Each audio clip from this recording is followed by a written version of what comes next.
60대 이상 남성분들 자위 안 하면 전립선 터집니다. 이렇게라도 반드시 하셔야 합니다. 저는 67세 비뇨의학과 전문의 이도영입니다. 혹시 어젯밤 잠들기 전에 화장실에 한번 다녀왔는데도 새벽에 또 깨어서 화장실을 찾아가신 경험이 있으신가요? 아니면 소변을 보고 난 후에도 뭔가 시원하지 않은 느낌이 계속 남아 있어서 불편하셨던 적은 없으신가요?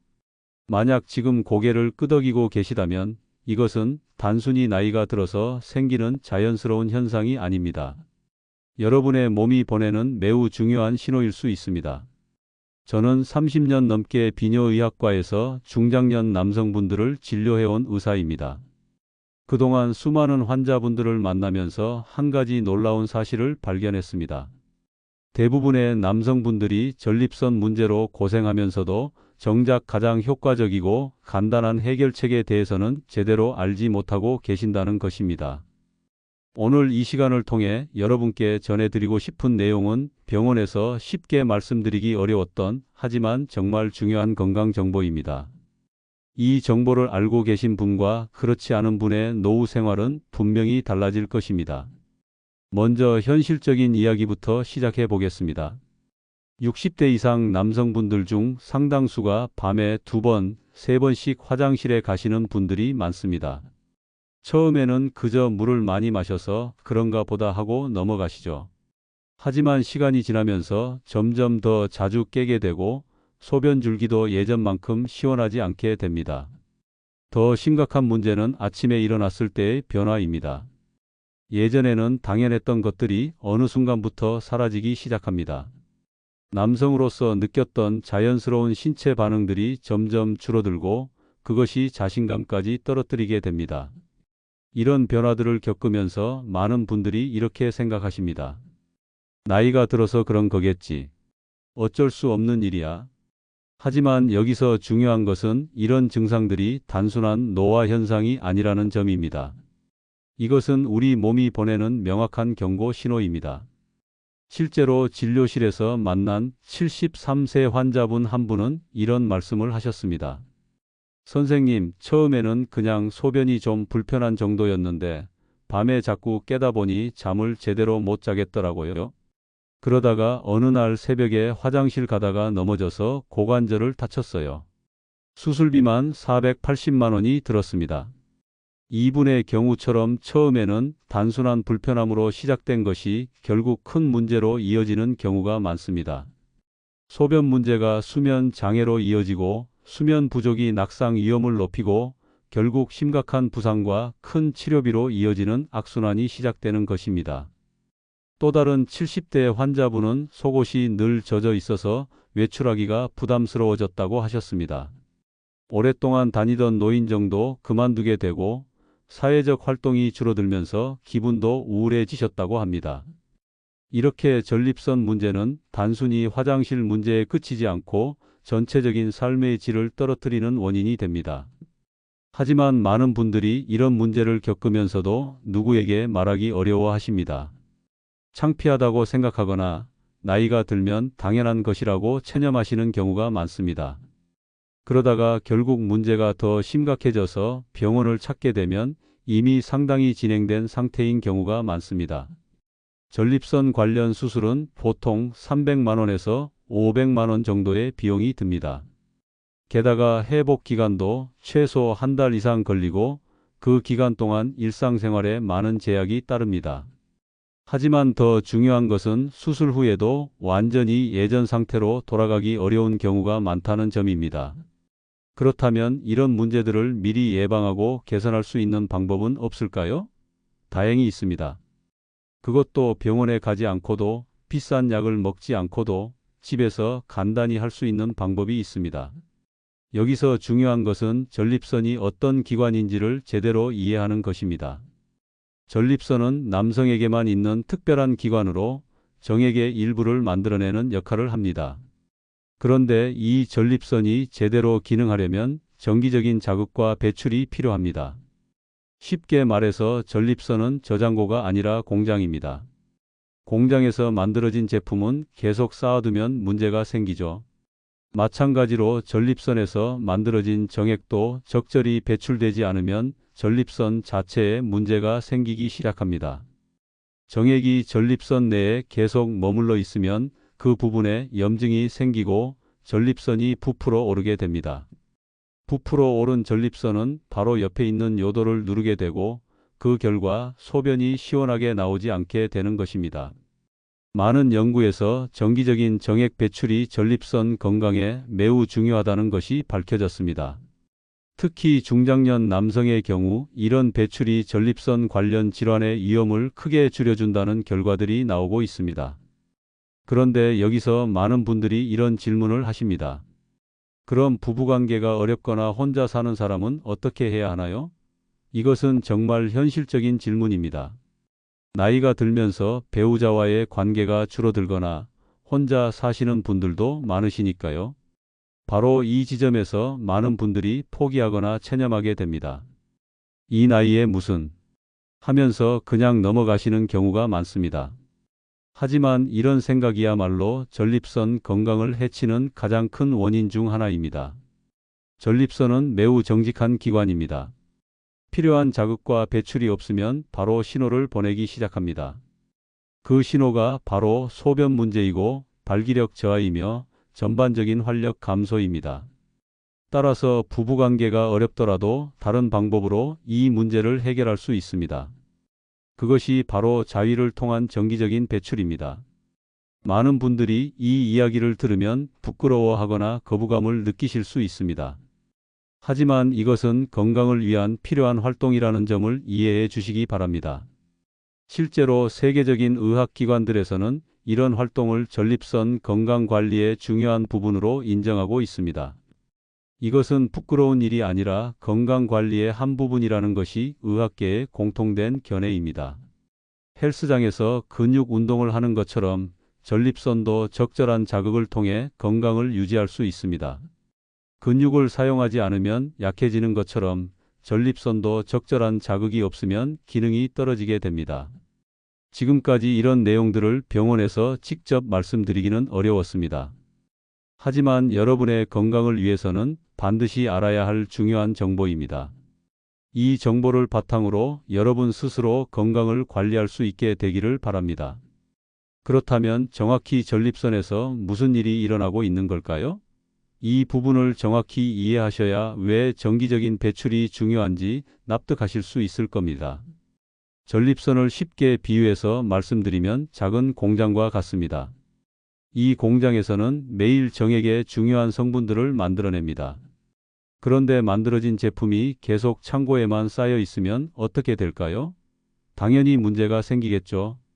정액이 전립선 안에 계속 머물러 있으면 그 부분이 끈적끈적해지면서 염증을 일으키기 시작합니다. 마치 하수도가 막혀서 물이 고이면 썩는 것과 비슷한 원리입니다. 이렇게 염증이 생기면 전립선이 부풀어 오르고 바로 옆에 있는 소변기를 누르게 됩니다. 소변길이 눌리면 어떤 일이 생길까요? 소변이 시원하게 나오지 않게 되죠. 힘을 줘도 조금씩만 나오거나 다 본 것 같은데도 찔끔찔끔 더 나오는 현상이 생깁니다.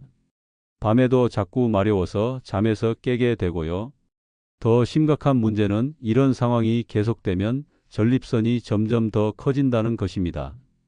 처음에는 작은 불편함으로 시작했던 것이 나중에는 정말 심각한 문제가 될 수 있습니다. 그런데 많은 분들이 이런 증상을 경험하면서도 그냥 참고 넘어가시려고 합니다. 나이가 들면 다 그런 거지 뭐 하면서 말이죠. 하지만 이것은 정말 위험한 생각입니다. 실제로 제가 진료실에서 만난 75세 환자분은 이런 말씀을 하셨습니다. 선생님, 처음에는 그냥 소변이 좀 불편한 정도였어요. 그런데 점점 심해지더니 나중에는 소변에 피가 섞여 나오기 시작했어요. 그제서야 병원에 왔는데 이미 전립선이 너무 커져서 수술을 받아야 한다고 하더라고요. 이분의 수술비는 450만 원이 들었고 회복하는 데만 2달이 넘게 걸렸습니다. 만약 처음 증상이 나타났을 때 적절한 관리를 했다면 이런 큰 수술까지 가지 않아도 됐을 텐데 말이죠. 또 다른 환자분은 속옷이 늘 젖어 있어서 외출하기가 부담스러워졌다고 하셨습니다. 오랫동안 다니던 노인회도 그만두게 되고 친구들과 만나는 것도 꺼리게 되더라고 하셨어요. 이렇게 전립선 문제는 단순히 화장실 문제에 그치지 않고 전체적인 삶의 질을 떨어뜨립니다. 그렇다면 이런 문제들을 어떻게 해결할 수 있을까요? 답은 의외로 간단합니다. 전립선에서 만들어진 정액을 정기적으로 배출해주면 됩니다. 여기서 많은 분들이 그럼 부부관계를 자주 해야 한다는 말인가요? 라고 물어보십니다. 물론 그것도 좋은 방법이죠. 하지만 현실적으로 나이가 들면서 부부관계가 줄어드는 경우가 많고 혼자 사시는 분들도 계시니까요. 바로 이런 상황에서 필요한 것이 자위를 통한 정기적인 배출입니다. 많은 분들이 이 말을 들으면 이 나이에 무슨 자위냐고 반응하십니다. 하지만 이것은 건강을 위한 필요한 활동이라는 점을 이해해 주시기 바랍니다. 자위는 부끄러운 일이 아닙니다. 이것은 전립선 건강을 위한 운동이라고 생각하시면 됩니다. 헬스장에서 근육 운동을 하는 것처럼 전립선도 적절한 자극을 통해 건강을 유지할 수 있습니다. 실제로 세계 여러 의학 연구에서 정기적인 자위가 전립선 건강에 도움이 된다는 결과들이 나오고 있습니다. 이것은 더 이상 금기시할 일이 아니라 건강관리의 한 부분으로 받아들여지고 있습니다. 제가 진료실에서 만난 73세 환자분 중에 이런 분이 계셨습니다. 처음에는 그런 일을 이 나이에 왜 해야 하느냐고 반문하셨죠. 하지만 제가 이것을 운동이라고 생각하고 일주일에 두세 번, 한 번에 10분 정도만 해보시라고 말씀드렸습니다. 2달 후에 이분이 다시 오셔서 이렇게 말씀하셨어요. 선생님, 정말 신기해요. 밤에 화장실 가는 횟수가 확실히 줄었어요. 그리고 아침에 일어났을 때 예전처럼 자연스러운 반응이 돌아왔어요. 이게 정말 약보다 효과가 좋네요. 이런 변화가 가능한 이유는 무엇일까요? 정기적인 배출을 통해 전립선 안에 정액이 고이지 않게 되면서 염증이 줄어들기 때문입니다. 염증이 줄어들면 전립선이 원래 크기로 돌아가고 소변길에 가해지던 압박도 사라집니다. 그뿐만 아닙니다. 정기적인 자극은 전립선 주변의 혈액순환도 개선시킵니다. 혈액순환이 좋아지면 전립선에 산소와 영양분이 충분히 공급되어 더욱 건강해집니다. 하지만 여기서 중요한 것은 올바른 방법으로 해야 한다는 것입니다. 그냥 대충 하시면 효과가 떨어질 수 있습니다. 먼저 언제 하는 것이 좋은지 말씀드리겠습니다. 가장 좋은 시간은 샤워 후입니다. 따뜻한 물로 샤워를 하면 혈액순환이 활발해지고 근육도 이완되어 있어서 전립선까지 자극이 잘 전달됩니다. 장소는 혼자 있을 수 있는 욕실이나 침실이 좋습니다. 중요한 것은 편안하고 방해받지 않는 환경을 만드는 것입니다. 자세는 허리나 무릎이 불편하신 분들은 누워서 하시고 그렇지 않다면 의자에 앉아서 하셔도 됩니다. 무엇보다 힘이 들어가지 않는 편한 자세가 중요합니다. 자극하는 방법도 중요합니다. 갑자기 세게 하시면 안 됩니다. 처음에는 부드럽게 시작해서 점차 자극을 늘려가시는 것이 좋습니다. 성기 전체를 천천히 감싸주면서 위아래로 부드럽게 움직이는 것부터 시작하세요. 시간은 최소 10분 정도는 투자하시기 바랍니다. 너무 성급하게 하면 전립선에 충분한 자극이 전달되지 않습니다. 천천히 시간을 들여서 하시는 것이 중요합니다. 특히 전립선은 성기 끝이 아니라 성기 뿌리 쪽 아래에 있습니다. 그래서 성기만 자극하는 것보다는 성기 아래쪽 회음부도 함께 자극해 주시는 것이 더 효과적입니다. 윤활제를 사용하시는 것도 좋습니다. 피부가 건조하면 자극이 오히려 불편할 수 있거든요. 약국에서 파는 무향 윤활제를 사용하시거나 없으시면 식물성 오일을 조금 사용하셔도 됩니다. 다만 비누나 로션은 피하시기 바랍니다. 자극이 강해서 오히려 염증을 일으킬 수 있습니다. 주의할 점도 있습니다. 절대 무리하지 마세요. 일주일에 두세 번, 한 번에 10분에서 15분 정도면 충분합니다. 너무 자주 하거나 오래 하신다고 해서 더 좋은 건 아닙니다. 가장 중요한 것은 꾸준함입니다. 한두 번에서 바로 효과가 나타나지 않는다고 포기하지 마세요. 최소 2주 정도는 꾸준히 해보시기 바랍니다. 그러면 분명히 변화를 느끼실 수 있을 겁니다. 여러분, 지금까지 말씀드린 전립선 건강법의 효과는 단순히 소변이 시원해지고 밤에 덜 깨는 것만이 아닙니다. 이것은 말 그대로 여러분의 전체적인 삶의 질을 바꿀 수 있는 강력한 방법입니다. 정기적인 전립선 자극과 배출은 우리 몸 전체에 놀라운 변화를 가져옵니다. 먼저 혈액순환이 크게 개선됩니다. 전립선 주변의 혈류가 활발해지면 그 효과가 온몸으로 퍼져나가게 됩니다. 마치 막혔던 도로가 뚫리면 교통이 원활해지는 것과 같은 원리입니다. 혈액순환이 좋아지면 심장 건강에도 도움이 됩니다. 심장이 더 효율적으로 혈액을 펌프질할 수 있게 되고, 이는 전신의 세포들이 더 많은 산소와 영양분을 받게 된다는 뜻입니다. 그 결과 하루 종일 활력이 넘치고 피로감도 줄어들게 됩니다.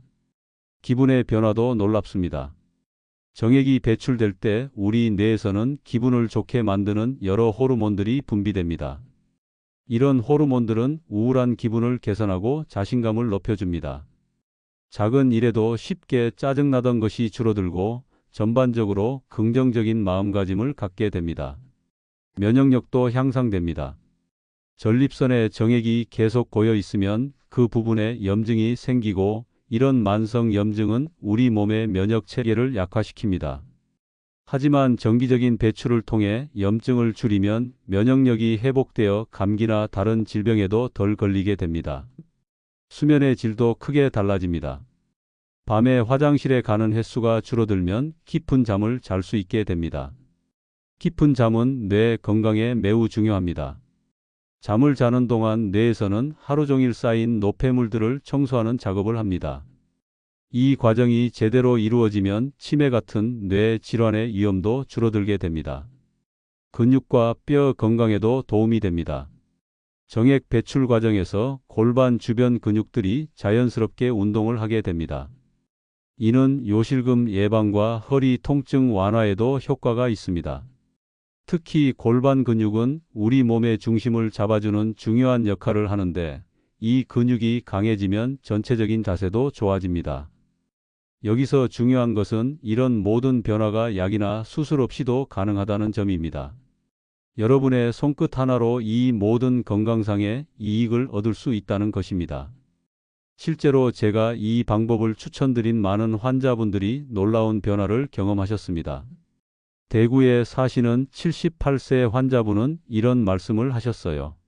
선생님, 처음에는 반신반의했는데 정말 신기해요. 아침에 일어날 때 몸이 가벼워졌고 하루 종일 기분이 좋아요. 무엇보다 밤에 푹 잘 수 있게 되니까 낮에도 활력이 넘쳐요. 부산에 사시는 71세 분은 이렇게 하셨습니다. 10년 넘게 허리가 아파서 고생했는데 이 방법을 시작하고 나서 허리 통증이 많이 줄었어요. 그리고 예전에는 조금만 걸어도 숨이 찼는데 이제는 훨씬 덜해요. 하지만 이런 변화를 경험하려면 한 가지 조건이 있습니다. 바로 꾸준히 실천하는 것입니다. 한두 번 해보고 별로 달라진 게 없네 라고 포기하시면 안 됩니다. 최소 2주에서 한 달 정도는 꾸준히 해보셔야 합니다. 처음에는 어색하고 부끄러울 수 있습니다. 그것은 당연한 일입니다. 하지만 이것이 여러분의 건강을 위한 운동이라는 점을 기억해 주세요. 헬스장에서 처음 운동을 시작할 때도 어색하지만 계속 하다 보면 자연스러워지는 것과 같습니다. 가장 중요한 것은 마음의 부담을 내려놓는 것입니다. 이것은 부끄러운 일이 아니라 자신의 건강을 지키는 현명한 선택입니다. 세계적인 의학기관들도 인정하는 건강관리 방법이라는 점을 잊지 마세요. 만약 지금도 망설이고 계시다면 이렇게 생각해 보세요. 지금 이 순간에도 여러분의 전립선에는 정액이 계속 쌓이고 있습니다. 그리고 그것이 염증과 부종의 원인이 되고 있습니다. 하지만 여러분에게는 이 문제를 해결할 수 있는 능력이 있습니다. 병원에 가지 않아도, 비싼 약을 먹지 않아도, 수술을 받지 않아도 됩니다. 그저 일주일에 두세 번, 한 번에 15분 정도만 투자하면 됩니다. 이것이 여러분의 남은 인생을 완전히 바꿀 수 있습니다. 오늘 밤부터 시작해 보세요. 그리고 2주 후에 여러분의 몸이 보내는 신호를 느껴보세요. 밤에 깨는 횟수가 줄어든 것을, 소변이 더 시원해진 것을, 아침에 일어났을 때의 자연스러운 변화를 느끼실 수 있을 것입니다. 이것은 단순한 건강법이 아닙니다. 여러분의 존엄과 자신감을 되찾는 방법입니다. 남성으로서의 활력을 유지하는 방법입니다. 그리고 무엇보다 여러분 스스로가 자신의 건강을 책임지는 방법입니다. 지금까지 이 내용을 들어주신 여러분께 진심으로 감사드립니다. 이런 민감한 주제를 다루는 것이 쉽지 않았지만 여러분의 건강을 위해서는 반드시 필요한 이야기였습니다. 만약 이 내용이 도움이 되셨다면 꼭 구독 버튼을 눌러주세요. 그리고 좋아요도 꼭 부탁드립니다. 여러분의 구독과 좋아요 하나하나가 더 많은 분들에게 이런 중요한 건강 정보를 전달할 수 있는 힘이 됩니다. 그리고 댓글로 여러분의 경험을 나눠주세요. 오늘부터 시작하겠습니다. 실천해보고 후기 남기겠습니다. 같은 다짐이라도 좋습니다. 여러분의 용기 있는 댓글 하나가 같은 고민을 하고 있는 다른 분들에게 큰 용기가 될 수 있습니다. 주변에 비슷한 고민을 하고 계신 분들이 있다면 이 영상을 공유해 주세요. 부끄러워할 일이 아닙니다. 여러분의 공유 한 번이 누군가의 인생을 바꿀 수 있습니다. 마지막으로 다시 한번 말씀드립니다. 여러분의 건강은 여러분이 지켜야 합니다. 나이가 들었다고 포기하지 마세요. 지금도 늦지 않았습니다. 오늘 밤부터 시작하세요. 여러분의 새로운 인생이 기다리고 있습니다. 감사합니다.